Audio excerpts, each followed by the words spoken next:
आता कधी-कधी असं होतं ना, तोंडाला चवच नाही, चिकन नको, मटण नको, गवारीची भाजी नको, वांग्याची भाजी नको, तर तेव्हा तुम्ही ही रेसिपी नक्कीच ट्राय करू शकता.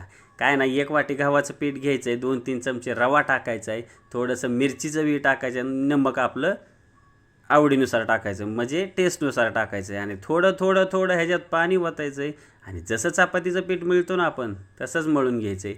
ही रेसिपी अगदी सोपी, लहान पोरगी ही 10 वर्षाची बनवू शकते अशी रेसिपी.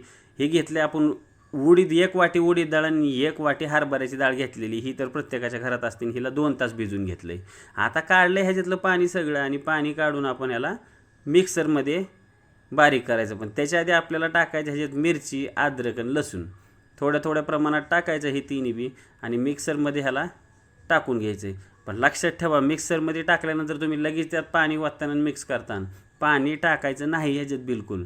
बगर पाण्याचं ह्याला मिक्सरमध्ये बारीक नाही दळून घ्यायचं. बघा असं मध्यम आकाराचं दळून घ्यायचं आहे, लय बारीक बी नाही लय मोठं बी नाही, असं भगरं भगरं म्हणतो ना आपण, असं दळून घ्यायचं आहे. आता दळून घेतल्यानंतर आपल्या टाकायचं ह्याच्यात ओवा. ओवा कार कार कार कार बारीक करायचा आणि सगळ्यात टाकायचा आहे. आता टाकलं ह्यात आपण चाट मसाला टाकायचा आणि थोडा मॅगी मसाला. मॅगी मसाला तर चटपटाच असतो, सगळ्यांना आवडतो. ह्याच्यात टाकलं आपण आता एक कांदा बारीक कापून घेतला आहे, गाजर थोडं मोठंच कापलं आहे, कोबी बारीक कापायचा आहे आणि त्याच्यानंतर ती फरस बी नाही का, बीन्स म्हणतात त्याला इंग्लिशमध्ये, ती थोडंसं मध्यम आकाराचं कापून घेतले. तुम्हाला आवडेल त्या भाज्या तुम्ही टाकू शकता ह्याच्यात, असं काय नाही. शिमला, गाजर काय आवडेल ते टाकू शकता भाज्या तुमच्या आवडीच्या. आता थोडं मीठ टाकायचं आहे आणि थोडं मिक्स करून घ्यायचं आहे.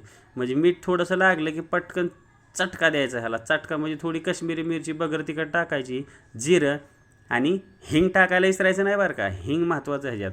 आता त्या हिंग बिंग सगळं टाकल्यानंतर घ्यायचं ह्याला चांगलं मिक्स करून. आता हे तवर आपण ठेवलं इकडं 2 वाटी पाणी. ही पाणी चांगलंच घ्यायचं आहे, ही पाणी आपल्याला पुढं सूप म्हणून उपयोगी येणार आहे. आता करायच्यात आपल्याला पुरीसारखं गोळही बारीक बारीक बारीक पुरीसारखं गोळं करून घ्यायचं. जसे आपण पुऱ्या बनवतो त्याच प्रकारच्या, अतिशय साधी आणि सोपी रेसिपी. काय घाबरायचं नाही, तुम्ही सहज बनवू शकता आणि खायला लई चटपटीत आहे.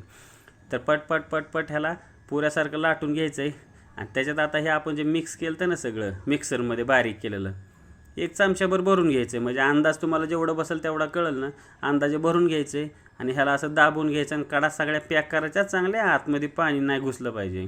आता ह्याला टाकायचं आपल्याला बॉईल करायला.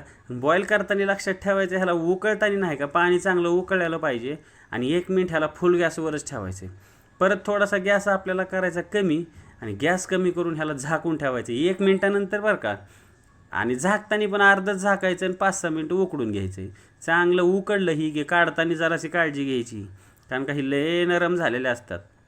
आता काढून घ्यायच्याच सगळ्या आपल्याला एका प्लेटमध्ये काढून घ्यायच्यात आणि काढून घेतल्यावर बी तसंच त्याला प्लेटमध्ये ठेवायचं नाही, कारण का ती मग परत तुमच्या लवकर कडक आणि वाळणार नाहीत.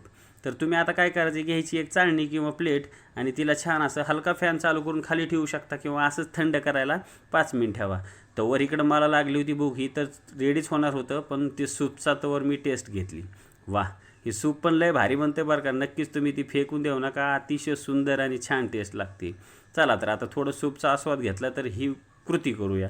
आता घेतलं ह्याला 2-2 पीसमध्ये कट करून आणि 2-2 पीस तुम्ही 3-3 करू शकता, पण 3-3 करायची गरज नाही बरं का. 2-2 पीस केलं ना खायला पण ते मस्त वाटतं आणि हातात पण मोठं मोठं दिसतं. ठीक आहे, एखाद्या लहान मुलाच्या हातात दिला तर त्याला पण वाटून हा एवढा मोठा पीस दिला मला.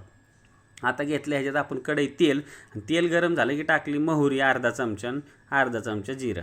आता सगळं तडतड झालं की टाकायचं थोडा आपल्याला कढीपत्ता आणि कढीपत्ता टाकून हे सगळं टाकून घ्यायचं आहे. आता हे सगळं टाकल्यावर ह्याच्यात माझा व्हिडिओ आला नाही, थोडासा पावभाजी मसाला आणि चटणी टाकायची आणि हलवून घ्यायचं आहे, कारण का तो व्हिडिओ माझा आलाच नाही, डिलीट झाला का का कळालं नाही. जे आहे ते तुम्हाला सांगतो. आणि सगळं टाकून म्हणलं तुम्हाला थोडासा पावभाजी मसाला आणि चटणी टाका, लाल चटणी. बघा कसं छान असं तयार होते.